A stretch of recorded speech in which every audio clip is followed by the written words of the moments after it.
Praise the Lord. Hallelujah, hallelujah, hallelujah. బా resound వస్తుంది. అది పిల్లలైనా యవనస్తులైనా సంఘమైనా ఏకీభావంతో ఉన్నప్పుడు ఆశీర్వాదకరమైనటువంటి గొప్ప ఆనందాన్ని దేవుడు మనకు అనుగ్రహిస్తాడు. దేవునికి మహిమ కలుగును గాక. హల్లెలూయా.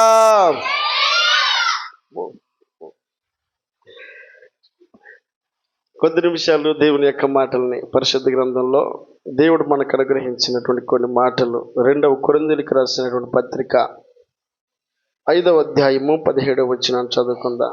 2వ కొరింథీయులకు రాసిన పత్రిక 5వ అధ్యాయము 17వ వచనం.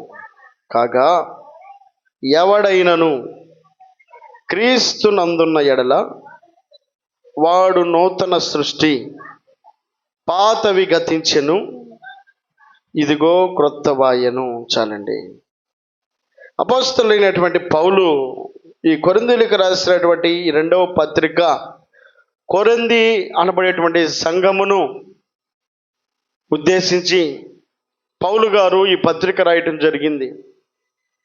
తన అనుభవంలో నుండి పలుకుతున్నటువంటి మాటను మనం జ్ఞాపకం చేసుకోగలిగితే పౌలు గారు సుస్పష్టంగా తెలియపరుస్తున్నారు. చాలాసార్లు పెద్దలు ఇటు వెళ్ళకూడదు, ఇటు వెళ్ళాలి అని ఎవరైనా మనకు పెద్దలు సలహా ఇస్తున్నారని అంటే ఆల్రెడీ ఆ మార్గంలో వెళ్ళి వారు నష్టపోయారు కనుక, లేదా ఈ మార్గంలో వచ్చినప్పుడు వారు మేలు పొందారు కనుక అటు క్షేమం కాదు ఇటు క్షేమము అనేటువంటి వారు పలకగలుగుతూ ఉన్నారంటే వారి అనుభవంలో ఆ మేలేంటో వారు చూశారు, ఆ కీడంటో వారికి తెలుసు కనుక వారు తెలియపరుస్తారు. అపోస్తలుడైనటువంటి పౌలు గారు కూడా తన అనుభవంలో నుంచి మాట్లాడుతున్న మాట, ఎరిగినటువంటి సత్యాన్ని సంఘమునకు తెలియపరుస్తూ మాట్లాడుతున్న మాట ఏమిటనంటే ఎవడైనను అని అంటున్నాడండి. అంటే దీంట్లో ఏ భేదము లేదు. యేసుక్రీస్తు అందరికీ ప్రభు, యూదుడని లేదు, గ్రీసు దేశస్థుడని లేదు అనే మాట అక్కడ రాయబడిన మాటగా, యూదుడని అంటే దేవుణ్ణి ఎరిగిన వ్యక్తి, దేవుణ్ణి ఎరిగినటువంటి జనాంగము ఇశ్రాయేలీలు, గ్రీసు దేశస్థులు అంటే అన్యులు, దేవుణ్ణి ఎరగినటువంటి వారు. కాబట్టి యూదుడని లేదు, గ్రీసు దేశస్థుడని లేదు. ఇదిగో దేవుణ్ణి ఎవరైతే దేవుని ఎరిగి ఉన్నారో, ఎవడైనను యేసుక్రీస్తు అందరికీ ప్రభువు అన్న విషయాన్ని తెలుసుకొని ఆయనే ఈ లోక జగద్రక్షకుడు అన్న విషయాన్ని తెలుసుకొని ఇక్కడ మనకు కనబడుతున్నటువంటి సకల చరాచర జీవికి ఆయనే కారకుడు అన్న విషయాన్ని తెలుసుకొని ఆయన్ను గణపరచడానికి, ఆయన గొప్పతనాన్ని తెలుసుకున్నటువంటి వ్యక్తులు ఎవరైతే ఉన్నారో వారందరినీ పౌలు గారు మాట్లాడుతున్నాడు. ఎవడైనా సరే, అది ఏ ఊరైనా, అది దావగుండూరా, లేకపోతే చింతలపాలెమా, లేకపోతే మరొక ఊరా, లేకపోతే ఇతర దేశాల, ఎక్కడున్నా సరే, మానవాళి ఎక్కడైతే జీవిస్తూ ఉన్నారో, బ్రతికి ఈ భూమి మీద వారి జీవనాన్ని గడుపుతూ ఉన్నారో, సర్వ మానవాళికి సృష్టికర్త ఉన్నటువంటి దేవుడు ఆయన ఒక్కరికి మాత్రమే పరిమితమైన వాడు కాదు. ఇదిగో మందిరంలో ఉన్న వారికి మాత్రమే పరిమితమై ఉన్నవాడు కాదు. మందిరం బయట ఉన్న వారు కూడా ఎరగకయే వారి లోపలికి రావడం లేదు, కానీ అందరికీ ఆయన ప్రభువు అయి ఉన్నాడు. కాబట్టి వాక్యం సెలవిస్తూ ఉంది, ఎవడైనను క్రీస్తునందున్న ఎడల వాడు నూతన సృష్టి అట. క్రీస్తునందున్న ఎడల, క్రీస్తును కలిగి లేకుండా, క్రీస్తుని ఎరిగి లేకుండా, క్రీస్తుని సంరక్షకునిగా అంగీకరించకుండా, క్రీస్తుని దేవునిగా అంగీకరించకుండా, ఆయనే ఈ భూమి మీద నాకు దేవుడై ఉన్నాడన్న సత్యాన్ని గ్రహించకుండా ఉన్న వ్యక్తులను గురించి కాదు, కానీ ఇదిగో నా జీవనానికి కారకుడును, ఇదిగో ఈ భూమి యొక్క అగాధ స్థలము మొదలుకొని ఆకాశము వరకును సృష్టించినటువంటి సృష్టికర్తే దేవుడు, ఆ దేవుడు నా దేవుడు అన్న విషయాన్ని ఎవరైతే తెలుసుకున్నారో వాడు క్రీస్తునందున్న ఎడల వాడు నూతన సృష్టి అట్ట. నూతన పరచబడిన వ్యక్తిగా మార్చబడగలుగుతాడు. నాకు నేనుగా నూతన పరచబడలేను, నాకు నేనుగా పరిశుద్ధపరచబడలేను, నాకు నేనుగా ఆయన కుమారుడిగా పిలువబడ్డానికి అర్హత ఏమి కూడా లేదు. కాబట్టి దేవుడిచ్చిన ఒక గొప్ప ఆధిక్యత, గొప్ప అవకాశం ఏంటంటే నీవు నేను క్రీస్తునందున్న ఎడల, క్రీస్తునందుండటం అంటే ఆయన అంగీకరించటమే. దేవా నీవు నా దేవుడు అయ్యా, నేను నిన్ను నా సురక్షకుడిగా అంగీకరిస్తా ఉన్నానని ఎవరైతే హృదయమారా ఆయన ఆహ్వానించగలుగుతారో, త్రోసివేయబడినటువంటి జక్కయ్య సైతము ఆహ్వానించి ఇంట్లోకి చేర్చుకున్న వెంటనే జక్కయ్య తన స్థితిగతిని మార్చేసుకున్నాడండి. అప్పటి వరకు జక్కగానే ఉన్నాడు. ఎప్పుడైతే ఆయన తన ఇంట చేర్చుకున్నటువంటి జక్కయ్య కాస్త ఇప్పుడు గౌరవించబడేటువంటి వ్యక్తిగా మార్చబడుతున్నాడు. తన మాటలు మారిపోయినాయి, తన క్రియలు మారిపోయినాయి, తన ఆలోచన మారిపోయింది, తన చూపు మారిపోయింది. కాబట్టి ఎవడైతే క్రీస్తునందున్న ఎడల వాడు నూతన సృష్టి అని దేవుని వాక్యం సెలవిస్తూ ఉంది. ఈ మాట పౌలు గారు ఎలా పలకగలుగుతా ఉన్నాడు? పౌలు గారి జీవితంలో కలిగినటువంటి అనుభవం ఏంటి? క్రీస్తు యందు ఉన్న ఎడల నూతన సృష్టి అయితే, క్రీస్తు లేకముందు అది పాత జీవితంగానే కనబడుతూ ఉందన్న సత్యాన్ని పౌలు గారు తెలుసుకున్నారు. అందుకే 8వ అధ్యాయంలో 1వ వచనంలో చూసినట్లయితే, అపోస్తల కార్యాలు 8వ అధ్యాయం 1వ వచనంలో,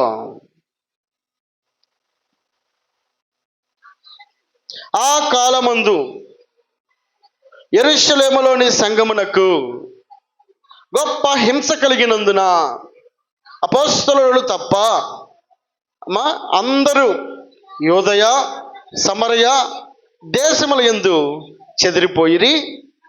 భక్తి గల మనుషులు స్తెఫనును సమాధి చేసి అతనిని గూర్చి సంఘము ప్రలాపించిరి. సౌలైతే ఇంటింట జొచ్చి పురుషులను స్త్రీలను ఈడ్చుకొని పోయి చెరసాలలో వేయించి సంఘమును పాడు చేయించు వచ్చెను. ఎవరంటేనా? ఇప్పుడు బాగా చెప్పాడే, క్రీస్తునందున్న ఎడల నూతన సృష్టి అని చెప్పాడే. నూతన సృష్టి అంటే నువ్వు ఇంతకుముందు ఏం చేస్తావని చెప్పని పౌలు గారిని అడిగితే పౌలు అంటాడు, ఇది నేను సౌలు అని పేరు పెట్టుకున్న దినాలలో క్రీస్తుని ఎరగక మునుపు, క్రీస్తుని లెక్క చేయక మునుపు, క్రీస్తు నా హృదయంలోకి చేర్చుకొనక మునుపు సౌలైతే ఇంటింట వచ్చి సంఘమును పాడు చేయించు వచ్చాడట. అంత మాత్రమే కాకుండా ఏమని రాయబడింది అక్కడ? భక్తి గల మనుషులను స్తెఫనును సమాధి చేసి, సమాధి చేయడం అని అంటే స్తెఫన్ ఏమైపోయాడు? ఇప్పుడు చనిపోయాడు. ఎవరు ఈ స్తెఫను? దేవుని యొక్క మాటలను ప్రకటిస్తూ ఉన్నటువంటి, దేవుని చేత పంపబడినటువంటి అపోస్తలులైనటువంటి స్తెఫను, దైవజనుడైనటువంటి స్తెఫను దేవుని మాటలు ప్రకటిస్తూ ఉన్నప్పుడు దైవజనుడిని రాళ్లతో కొట్టి చంపారంట. ఎంత ఘోరం! ఎంత ధైర్యం కావాలి!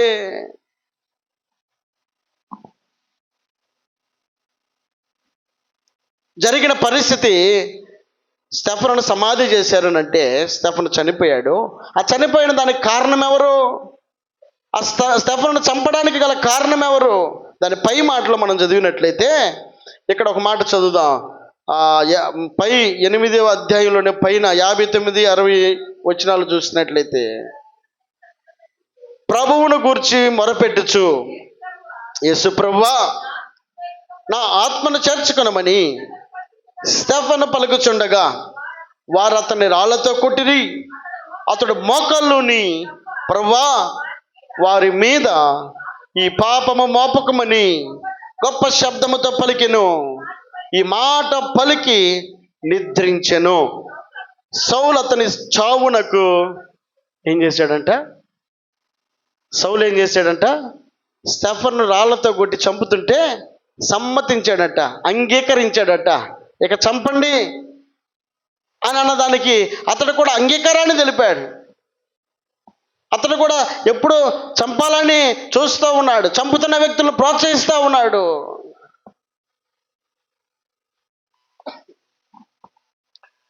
కాబట్టి దేవుని వాక్యము సెలవిస్తూ ఉంది. 58వ వచనంలో చూద్దాం. పట్టణపు వెలుపలకి అతన్ని వెళ్ళగొట్టి రాళ్ళు రువి చంపిరి. సాక్షులు సౌలు అను ఒక యవనుని పాదముల యొద్ద తమ వస్త్రములు ఏం చేస్తున్నాడు? సౌలు స్టెఫను చావుకి సమ్మతిస్తున్నాడు. రాళ్లతో కొట్టి చంపడానికి వచ్చినటువంటి వారిని దానికి సాక్షిగా సౌలు కూడా అక్కడ ఉన్నాడంట. వాడిని ఆటంకపరచలా. అయ్యో ఇది తప్పు కదా, ఇది పొరపాటు కదా. ఎంత క్రూరత్వాన్ని నింపుకొని ఉన్నాడు తన మనసులో. ఒక మనిషిని చంపడానికి ఎంత ధైర్యం కావాలి. అలాంటిది ఒక దైవజనుని చంపాలంటే ఇంకెంత ధైర్యం కావాలి. కరుడు గట్టినటువంటి హృదయం కలిగినటువంటి సౌలు తన హృదయాన్ని మార్చుకొనక మునుపు ఎన్నో ఘోరాలు చేసినటువంటి వ్యక్తి, దేవుణ్ణి ప్రజలను సైతము దైవజనులను సైతము చంపడానికి పూనుకునేటువంటి హృదయం కలిగినటువంటి కఠిన స్వభావుడు సౌలును మనం అక్కడ చూస్తా ఉన్నాం. అలాంటి కర్కసత్వం కలిగినటువంటి హృదయం కలిగినటువంటి సౌలు 9వ అధ్యాయం 1వ వచనంలో చూస్తే, సౌలు ఇంకను ప్రభు యొక్క శిష్యులను బెదిరించుటయు, ఇంకను ఇక ఆగట్ల అతను ఆగడాలు. ఒక పక్క సేవకుని చంపుతుంటే చూస్తా ఇంకా సమ్మతిస్తున్నాడు. అంత మాత్రమే కాదు, ఇంటింటా వచ్చి అక్కడ ఉన్నటువంటి దేవుణ్ణి ఎరిగినటువంటి బిడ్డలందరినీ కూడా సౌలైతే ఇంటింటా వచ్చి పురుషులను స్త్రీలను ఈడ్చుకొని పోయి చెరసాల్లో వేయించి సంఘమును పాడు చేయడానికి ఇష్టపడతా ఉన్నాడు. 9వ అధ్యాయంలో అంటాడు, సౌలు ఇంకను ప్రభు యొక్క శిష్యులను బెదిరించుటయు హత్య చేయుటననియు తనకు ప్రాణాధారమైనట్టు ప్రధాన యాజకుల యొద్దకు వెళ్ళి ఈ మార్గమందున్న పురుషులనైనను స్త్రీలనైనను కనుగొని ఎడల వారిని బంధించి యెరూషలేమునకు తీసుకుని వచ్చుటకు దమస్కులోని సమాజముల వారికి వారందరినీ కూడా భయభ్రాంతులకు గురి చేసేటువంటి వ్యక్తిగా సౌలును మనం అక్కడ చూస్తా ఉన్నాం. ఈ సౌలు దేవుని యొక్క దర్శనాన్ని పొందుకున్న తర్వాత, దేవుణ్ణి తన స్వరక్షకునిగా అంగీకరించిన తర్వాత, దేవుడు అతనిని మొత్తిన తర్వాత, అతను తట్టిన తర్వాత, అతను గాయపరిచిన తర్వాత తన మనసు మార్చుకున్నాడు. చాలాసార్లు మారు మనసులు ఎక్కడ వస్తాయి తెలుసా? శ్రమలా వస్తాయి, కష్టాలా వస్తాయి, బాధలా వస్తాయి. నాకు కూడా ఒక యాక్సిడెంట్లో వచ్చింది. సౌలుకు కూడా దేవుడు దర్శించినప్పుడు అక్కడ రాయబడినటువంటి మాట మనం చూస్తూ ఉండగా 9వ అధ్యాయము 3వ వచనంలో చూద్దాం. అతడు ప్రయాణము చేయొచ్చు దమస్కు దగ్గరకు వచ్చినప్పుడు అకస్మాత్తుగా ఆకాశము నుండి ఒక వెలుగు అతను చుట్టూ ప్రకాశించును. అప్పుడు అతను నేల మీద పడి, సౌలా సౌలా నీవేళ నన్ను హింసించుచున్నావని తనతో ఒక స్వరము పలుకుట వినెను. ప్రభువా నీవెవడవని అతను అడుగగా ఆయన, నేను నీవు హింసించుచున్నా. ఎవరిని హింసిస్తున్నాడంట? దేవుణ్ణి హింసిస్తున్నాడట, యేసుని హింసిస్తున్నాడట. అబ్బే నేను నీతో డైరెక్ట్గా తలపడలేదే, నువ్వెప్పుడు నాకు కనబడింది లేదు, నీకు నాకేం విరోధం లేదు కదా, నీతో నేను ఎప్పుడు పెట్టుకున్నాను? స్టెఫను దేవుని పక్షాన్ని నిలబడి ఉన్నాడు కనుక స్టెఫనుకు కలిగిన ప్రతి గాయము దేవునికి కలుగు చేసినట్టే. దేవుని ఎరిగినటువంటి బిడ్డలను ఇంటింటా వచ్చి వారిని పాడు చేయడానికి ఇష్టపడినటువంటి సౌలు అనుకుంటున్నాడు, ఇదిగో మనుషులకు చేస్తాను అనుకుంటున్నాడు. మనుషులకు చేసినటువంటి గాయములు ఆయన అంటున్నాడు, నీవు నన్ను హింసిస్తూ ఉన్నావు అని అంటున్నాడండి. ఏదైతే దేవుని బిడ్డలకు కలుగజేసే గాయం ఉందో ఆ గాయము దేవునికి చేసినట్టండి. తెలియలా సౌలుకి. తన ఇష్టం వచ్చినట్టుగా ప్రయాణాన్ని కొనసాగిస్తూ ఉన్నాడు, నచ్చినట్లుగా తన బ్రతుకును వెళ్ళబుచ్చుతూ ఉన్నాడు, చేయాలనుకున్నది చేస్తూ ఉన్నాడు. ఆటంకం లేదు, అడ్డు లేదు, తన బలానికి ఎదురు లేదు, తన శక్తికి ఎదురు లేదు. చేయాలనుకున్నదంతా కూడా చేయడానికి ఇష్టపడుతూ ఉన్నాడు. ఇది తన యొక్క పాత జీవితం అయి ఉంది. దేవుడు ఇప్పుడు మాట్లాడుతున్నాడు సౌలుతోటి, సౌలా సౌలా నీవేళ నన్ను హింసిస్తూ ఉన్నావు, నేనెప్పుడు నేను హింసించలేదయ్యా. ఎందుకు హింసించలేదు? ఆయన అంటాడు కదా, ఇదిగో నీవు హింసించుచున్న యేసును.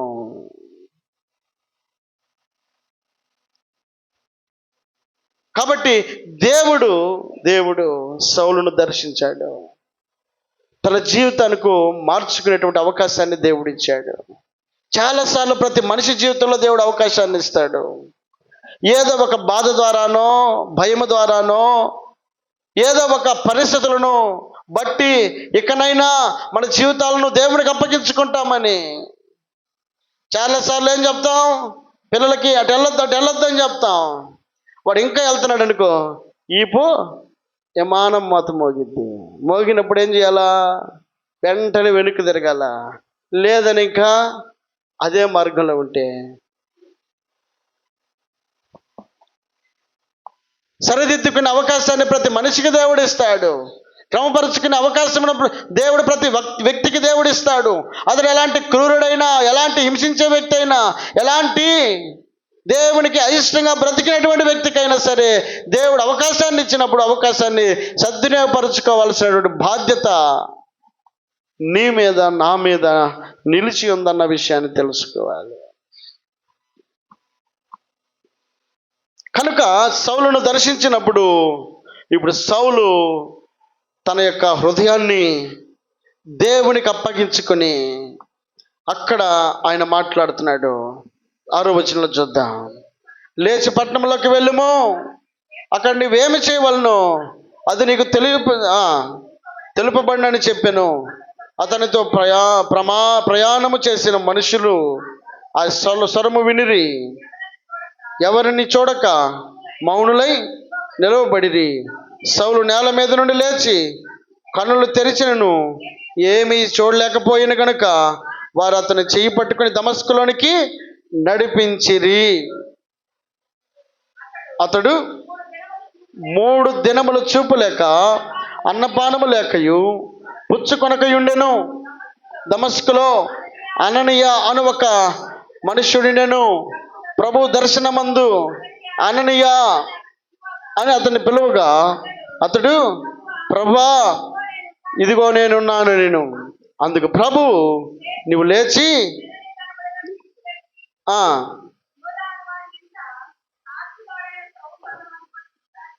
యూదా అనువాని ఇంట తార్సువాడైన సౌలు అనువాని కొరకు విచారింపుము.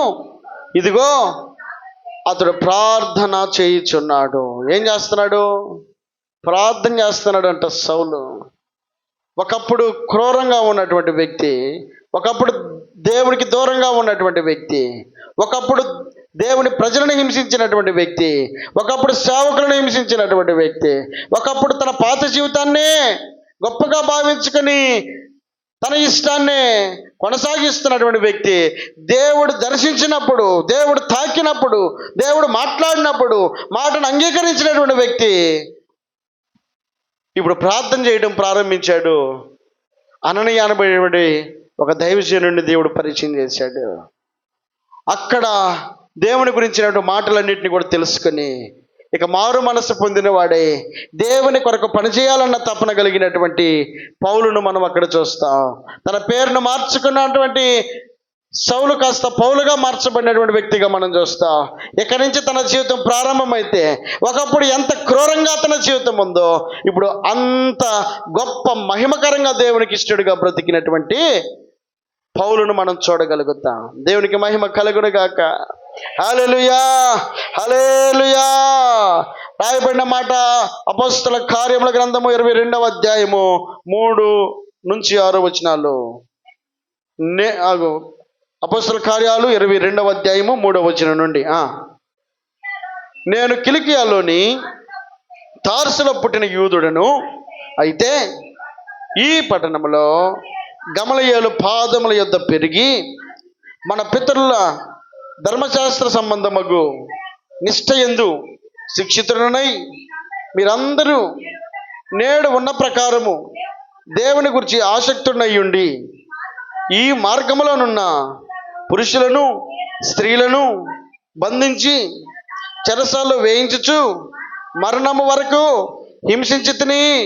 ఇందును గూర్చి ప్రధాన యాజకులను పెద్దలందరూ నాకు సాక్షులై ఉన్నారు.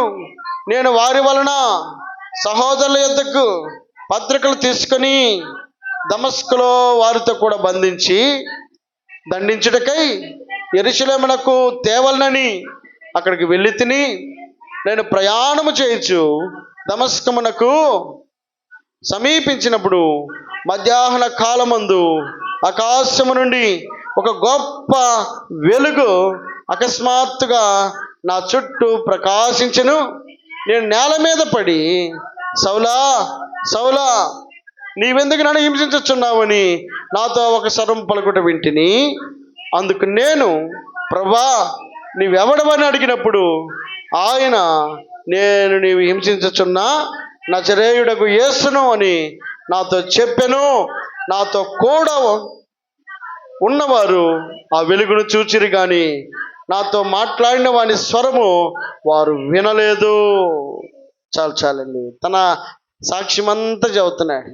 చాలాసార్లు చెబుతాంగా మనం కూడా సాక్ష్యం, పూర్వం జరిగినటువంటి సంగతుల్లో.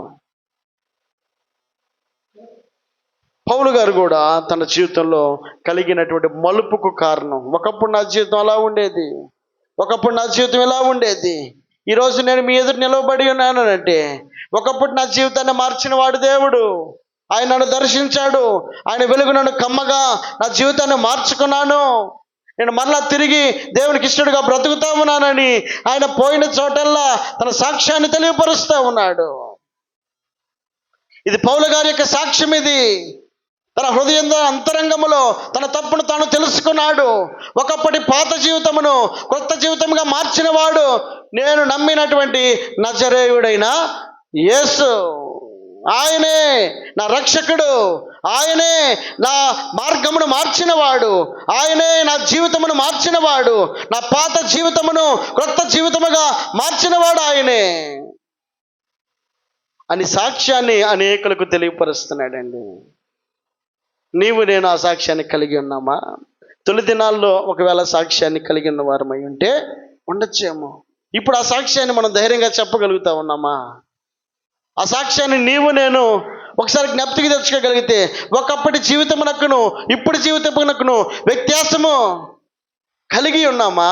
లేకపోతే లేదా మరలా తిరిగి ఆ జీవితంలోనే కొనసాగుతూ అదే భక్తి అనుకుంటూ కొనసాగుతూ ఉన్నామా? తన ప్రత్యేకతను జ్ఞాపకం చేసుకున్నాడు. సౌలుగా పిలువబడినటువంటి పౌలు, ఒకప్పటి నా జీవితం ఇది అని పౌలు గారు మాట్లాడుతున్నాడు.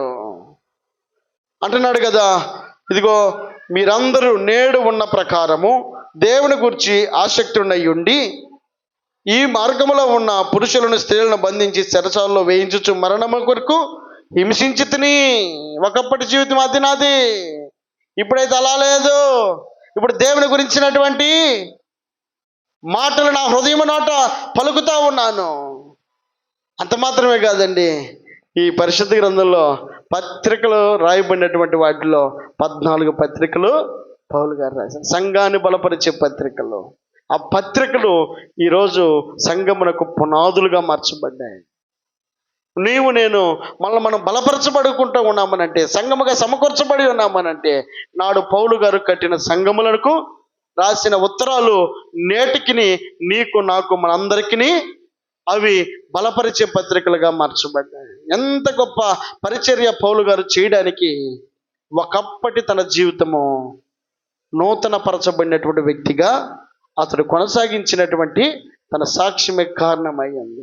పౌలు గారు అంటాడు, ఇదిగో పాతవి కథించెను, సమస్తము నూతనమైన క్రొత్తవాయను. దేన్ని బట్టి? క్రీస్తునందు ఉన్న ఎడల. క్రీస్తునందు లేకపోతే ఇక సాదా సేదే, ఇక దాంట్లో ఏ వ్యత్యాసం కనబడదండి. క్రీస్తును చేర్చుకున్న వ్యక్తివైతే నీ హృదయం మార్చబడుతుంది.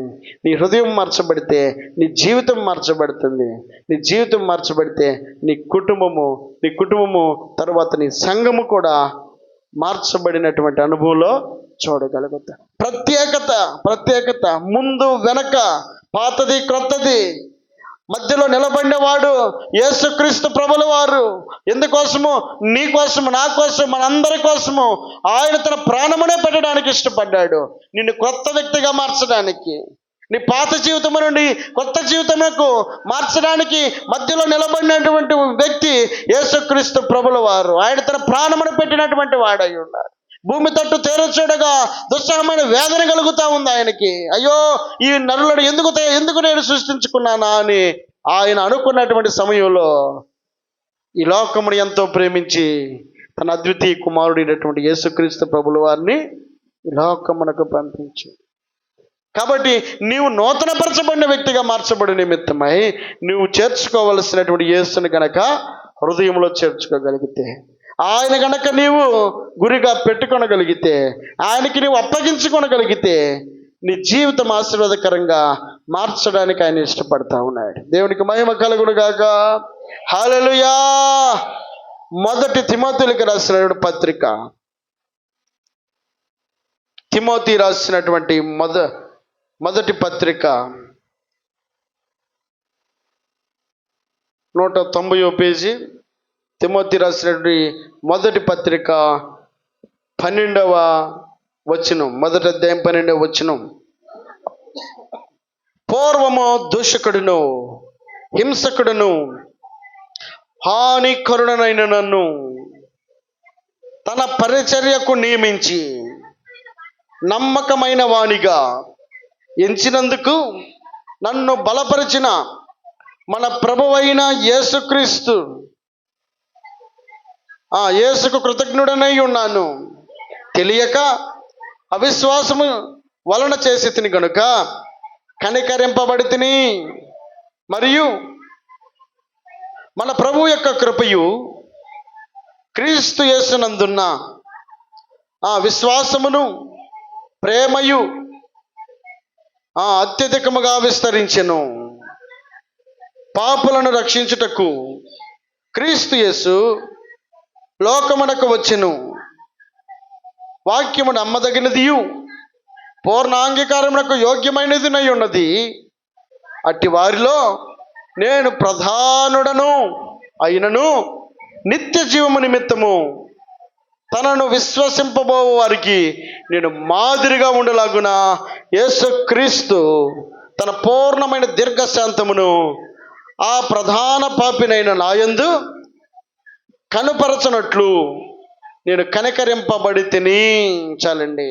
పౌలు గారు అంటున్నాడు, అపోస్తలుడైన పౌలుకు ఒక ఉత్తరాన్ని రాస్తున్నాడు, తిమోతికి ఉత్తరాన్ని రాస్తున్నాడు.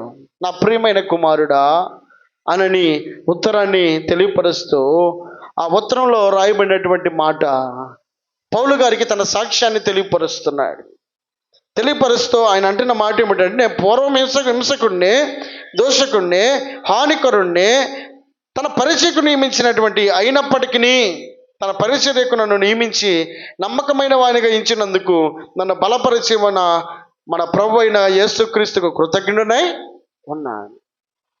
నా పూర్వపు స్థితిని దేవుడు పట్టించుకోలేదు. నా యొక్క పూర్వపు స్థితిగతులను ఆయన చూడలేదు. కానీ ఆయన ఏం చేశాడంట, తన పరిచర్యకు నియమించి నమ్మకమైన వానిగా ఎంచుకున్నాడంట. దేవుడు ఒక్కసారి నమ్మితే నీకు నాకు మనకు అపోహలు ఉండొచ్చు, అపనమ్మకాలు ఉండొచ్చేమో. నిన్ను గనక ఆయన నమ్మాడు అనుకో, ఆ నమ్మకాన్ని ఆయన ఎన్నడూ విడిచిపెట్టాడు. చాలాసార్లు మనమే ఆ నమ్మకాన్ని కోల్పోతూ ఉంటాం, ఆ నమ్మకాన్ని విడిచిపెడతా ఉంటాం, ఆ నమ్మకంలో కొనసాగలేని వాడిగా ఉంటాం. ఆ మాట ఈ మాట విని దేవుని యందు భయభక్తి నిలిపి ఉండాల్సినటువంటి నీవు చాలాసార్లు నమ్మకత్వంలో చాలాసార్లు మనం కనుమరుగైపోతూ ఉంటాం. దేవుడు పౌలు గారిని ఒక్కసారి పిలిచిన పిలుపుకు లోబడినటువంటి పౌలు గారిని నమ్మినటువంటి పౌలు గారికి బాధ్యతను అప్పగించాడట, తన పనిని అప్పగించాడంట. దేవుడు ఎంత గొప్ప దేవుడు అండి, ఎంత గొప్ప దేవుడు. తన బాధ్యతను అప్పగించడం అంటే, బాధ్యతలు వరకు అందరికి అప్పగిస్తామా? నీ ఇంట్లో బాధ్యతలు నీ బిడ్డలు అని అనుకున్న వారికి నువ్వు అప్పగించగలుగుతావు.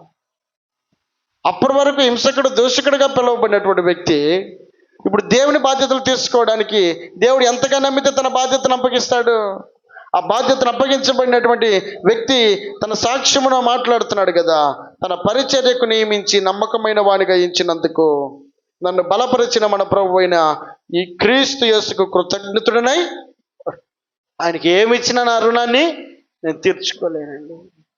మనుషులు నమ్మకపోవచ్చు, కానీ దేవుడు పౌలు గారిని నమ్మాడు.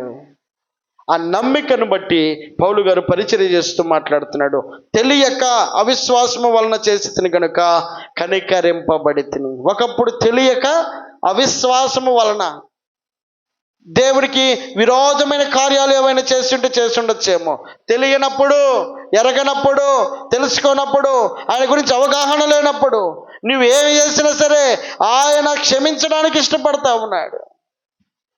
అవగాహనలోకి వచ్చిన తర్వాత నేను ఆయన అర్థం చేసుకోవాల్సిన వారమై ఉన్నాం. కాబట్టి తెలియక చేసి తిని గనుక నేను కనికరింపబడ్డాను. మన ప్రభువు యొక్క కృపయు క్రీస్తు యేసునందున్న విశ్వాసమును ప్రేమయు అత్యధికముగా విస్తరించెను. దేవుడు తన ప్రేమ పౌలు గారికి ఎడల విస్తారముగా కురిపించాడంట. విస్తారముగా కురిపించాడు కనుక గొప్ప పరిచర్య చేయగలిగాడు. అక్కడ రాయబడిన మాట ఏమిటనంటే, ఇదిగో పాపులను రక్షించుటకు క్రీస్తు యేసు లోకమునకు వచ్చెను, వాక్యము నమ్మదగినదియు పూర్ణాంగీకారమునకు యోగ్యమైనదినై ఉన్నది, అట్టి వారిలో నేను ప్రధానుడను. చాలండి. కాబట్టి దేవుని వాక్యమును ఎరిగినటువంటి పౌలు గారు తన జీవితమును మార్చుకున్నాడు. నూతన సృష్టిగా మార్చబడ్డానికి. పాతవి గతించెను, ఇదిగో సమస్తము క్రొత్తవాయెను అన్న దానికి పౌలు గారు తన యొక్క జీవితము ద్వారా తన యొక్క వ్యక్తిత్వాన్ని కనపరుస్తూ ఉన్నాడు. దేవునికి మహిమ కలుగునుగాక. హల్లెలూయా. ఎందుకు క్రీస్తునందు ఉండాలి? క్రీస్తునందున్న వారికి క్రొత్త జీవితం అంటా ఉన్నాడు. ఆ క్రొత్త జీవితం వల్ల కలిగే ప్రయోజనం ఏంటి? రోమీయులకు రాసిన పత్రిక 8వ అధ్యాయము 1వ వచనం చూద్దాం. రోమీయులకు రాసినటువంటి పత్రిక 8వ అధ్యాయం 1వ వచనం. కాబట్టి ఇప్పుడు క్రీస్తు యేసు నందున్న వారికి, అందుకండి ఎందుకు క్రీస్తు యేసు నందు ఉండాలి అని అంటే, ఆ వ్యక్తికి ఏ శిక్షా విధి లేదట. ఇక ఆ వ్యక్తికి మరణము లేదు. ఆయన యందున్నాడు కనుక క్రీస్తు యేసు నందున్నటువంటి వ్యక్తి అతడు క్రొత్త వ్యక్తిగా మార్చబడతాడు. క్రొత్త వ్యక్తిగా మార్చబడినటువంటి వ్యక్తికి కలిగే ప్రయోజనం ఏంటంటే, అతనికి ఏ శిక్షా విధి లేదట. ఇక అతని మీద మోపబడేటువంటి ఏ పాపము కూడా ఉండదు. ఎందుకనంటే ఆయన పక్కనే నిలబడితే పాపములన్నీ కూడా బాపేవాడు. ఆయన శాపములను బాపేవాడు, పరిశుద్ధపరిచేవాడు, కనికరించేటువంటి దేవుణ్ణి ఆశ్రయించినటువంటి పౌలు గారు మాట్లాడుతున్నమాట. కాబట్టి ఇప్పుడు ఎవరైతే క్రీస్తు యేసునందున్నారో వారు నూతన సృష్టిగా మార్చబడినటువంటి వ్యక్తులుగా మాత్రమే కాదు, వారికి ఏ శిక్షా విధి లేదు. ఆయన శిక్ష నుండి తప్పిస్తాడు. ఏ శిక్షా విధి లేదట క్రీస్తు యేసునందుంటే. ఇంకేం కావాలి? ప్రతి పరిస్థితులన్నిటినీ కూడా ఆయన నీ పక్షాన నిలవబడ్డానికి ఇష్టపడుతున్నాడు.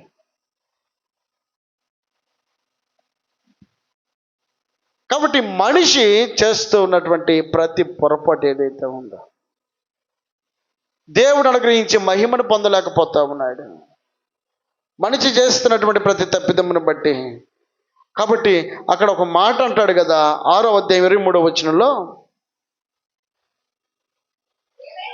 ఏలయనగా పాపం వలన వచ్చు జీతము మరణము, అయితే దేవుని కృపావరము మన ప్రభు అయిన యేసుక్రీస్తునందు అదండి. ఏలయనగా పాపం వలన వచ్చు జీతము మరణము. క్రీస్తు యేసునందు ఉండకొనకపోతే వాక్యం సెలవిస్తూ ఉంది, ఎవడైనా క్రీస్తునందున్న ఎడల వాడు నూతన సృష్టిగా మార్చబడతాడు. ఆ క్రీస్తు యేసునందు ఉన్నటువంటి వ్యక్తికి ఏ శిక్షా విధి లేదట. ఏ శిక్షా విధి లేదు. ఒకవేళ క్రీస్తు యేసునందు లేకపోతే మన పరిస్థితి ఏంటంటే, ఏలయనగా పాపం వలన వచ్చు జీతము మరణమే. మరణానికి దగ్గరమైపోయేటువంటి వ్యక్తులమై ఉన్నాం. ఎందుకనంటే ఆయనను అనుసరించలేదు కనుక, ఆయనను అంగీకరించలేదు కనుక, ఆయనను హక్కున చేర్చుకోలేదు కనుక, ఆయన యందు నిలిచి ఉండలేదు కనుక, ఆయన యందు ఉన్నటువంటి వారికి శిక్ష విధి లేదు, కానీ ఆయన యందు లేని వారికి వాక్యం సెలవిస్తూ ఉంది, పాపము వలన వచ్చే జీతము మరణమే. ఆయన యందు లేనిటువంటి వ్యక్తికి పాపం వలన వచ్చే జీతం మరణమే. క్రీస్తు యేసునందున్న వారికి ఏ శిక్షా విధి లేదు, కానీ క్రీస్తు యేసునందు లేని వారికి ఆయన ఎరిగకుండా చేసే ప్రతి కార్యమునకు కలిగేటువంటి శిక్ష ఏమిటంటే అది మరణమేనట, మరణమే. దేవుడు మనకిచ్చినటువంటి గొప్ప దీవెన ఏమిటనంటే ఆయన వాక్యం సెలవిస్తూ ఉంది, అయితే దేవుని కృపావరము మన ప్రభువు అయిన యేసుక్రీస్తునందు అది నిత్య జీవముగా మార్చబడుతుంది. పాపం వలన వచ్చే జీతం మరణమే, కానీ క్రీస్తు యేసునందు ఉన్నావు గనక పాపం అంతా కూడా ఏమైపోతుంది, కొట్టివేయబడతా ఉంది. యేసుక్రీస్తునందు ఉన్నటువంటి వ్యక్తికి ఏ శిక్షా విధి లేదని 8వ అధ్యాయము 1వ వచనంలో రాయబడింది. వాక్యం సెలవిస్తూ ఉంది, ఆయన యందు ఉన్నావు గనక ఇదిగో దేవుని కృపావర్ణమును బట్టి మన ప్రభు అయిన యేసుక్రీస్తునందు నిత్య జీవము, ఆయన యందు నిత్య జీవం ఉంది. నిత్య జీవమును ఆయన చేర్చుకుంటే జీవమును చేర్చుకున్నట్లే. ఆయన లేకుండా నీ జీవితము జీవాన్ని కోల్పోయినట్లే. జీవం లేదు అని అంటే మరణమును సమీపించినట్టే. ఈ భూమి మీద నీవు నేను మనమందరం కూడా దేవుడు పెట్టిన కాల పరిమితిలో ఒకరోజు కనుమరుగైపోతాం. కానీ క్రీస్తునందు ఉన్నటువంటి వారికట నిత్య జీవం అట, నిత్య జీవం. అది ఎలా అనుగ్రహించాడు ఆ నిత్య జీవము? నువ్వు క్రీస్తునందు ఉంటే ఎలా క్రీస్తునందు ఉండాలి? నువ్వు ఆయన నమ్మి ఆ బాప్తిసంలో పాల్పొంది నువ్వు ఆయన అంగీకరించినటువంటి వ్యక్తివే, నీ మనసును మార్చుకున్నటువంటి వ్యక్తిగా నువ్వు ఉండగలిగినప్పుడు ఆ నిత్య జీవాన్ని దేవుడు నీకు అనుగ్రహించడానికి ఇష్టపడతా ఉన్నాడు. ఆ నిత్య జీవానికి వారసులం అవడానికి దేవుడు నిన్ను నన్ను పిలుచుకొని ఉన్నాడు. నీకు నాకు మనందరికీ కూడా ఆయన అవకాశం ఇచ్చి ఉన్నాడు.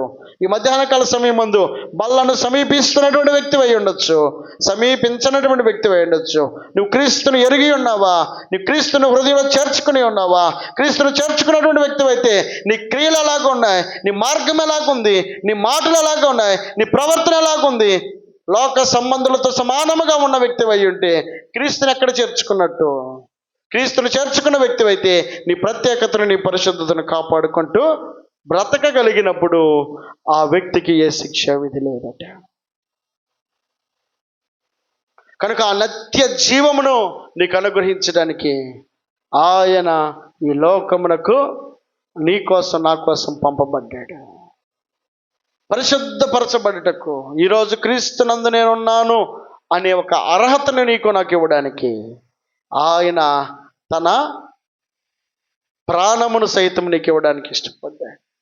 ఇక దేవుని గొర్రెపిల్ల, ఈ లోకములో ఉన్న పాపములను మోసుకొని పోవచ్చున్న దేవుని గొర్రెపిల్ల అని వాక్యం సెలవిస్తూ ఉంది.